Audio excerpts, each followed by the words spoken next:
मैं पावन होकर सामने आके बोल दे तब मैं बात करूंगा। मुंह पीछे मैं बड़बड़ ज्यादा नहीं करता हूं।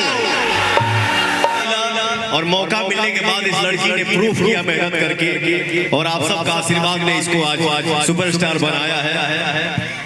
तो भैया हो देखो, ताली बजा के अनुपमा जी का आशीर्वाद देना जाए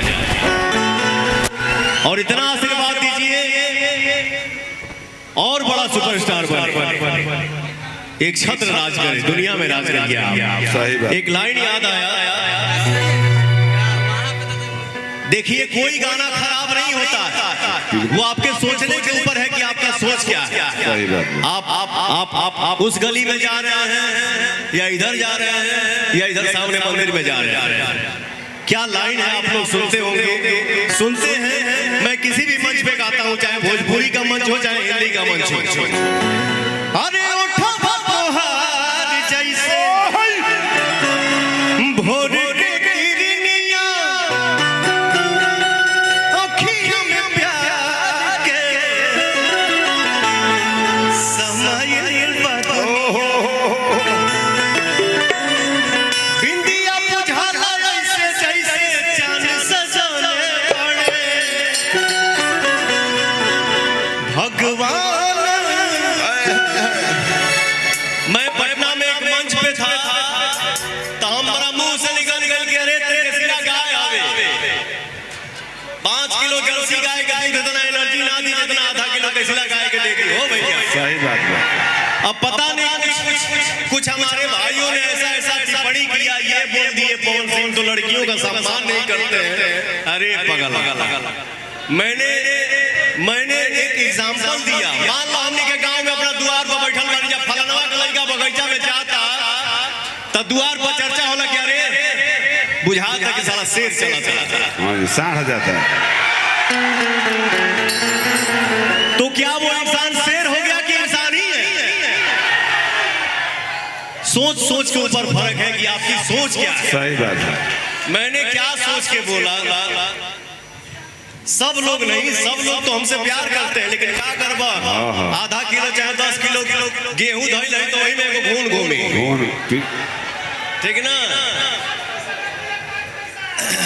ठीक ना। तो वही बात है, मेरे कहने का मतलब ये था, मान लीजिए उधरी से कोई भाई आ रहा है, मेरे ही मुंह से निकलेगा बुझाता शेर होता। अरे यार तो ये समाज की बात है, ये जोश की बात है, इस सब के उगरी। हाँ, हम तो दायरा में खड़ा बनी रे पगला, हम तो नियोला चले तो फाटी हो जाएगी। सही बात। तो मेरे कहने का मतलब ये था, अच्छा सोच था। मैंने ये नहीं बोला कि आप देसिला गाय, नहीं रे पगला, आप इतनी खूबसूरत है, भगवान आपको इतना अच्छा सूरत दिया है, इतना अच्छा गला दिया है, देसिला अंदाज में ते गावे ले, मैं उसका फैन हूँ, मैं फैन हो गया हूँ।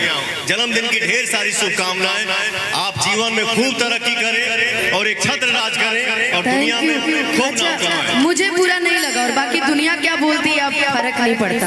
मुझे बुरा नहीं लगा ना, मैं जानती हूँ कि आप क्या हैं और ये जनता आपको इतना प्यार करती है, मुझे बुरा नहीं लगा, बाकी दुनिया से हमको मतलब। ओके, थैंक यू। मुझे नहीं लगा।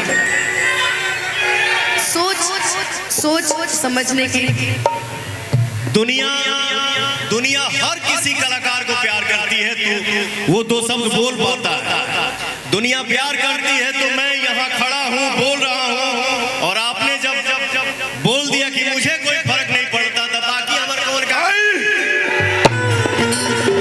का फाटा धरती फाटा तो कहल बना खिसा में कि हाथी जब चलेला ना तो कतना कुकुर माछी लाग जाला सोई में मन होना जाना कुछ नहीं है। अरे खड़े हाथी पूछ पटक दी तो सब मुंह पीछे तो बहुत लोग बहुत कुछ बोलता, जेकरा में पावन होकर सामने आके बोल दे तब मैं बात करूंगा। मुंह पीछे मैं बड़बड़ ज्यादा नहीं करता हूँ। अब तक तो मैं बोला नहीं था, बोलता भी नहीं हूँ, बोलूंगा भी नहीं। बाकी जवाब ऐसा महू दे बेचैनी दली। जय श्री राम। जय श्री राम।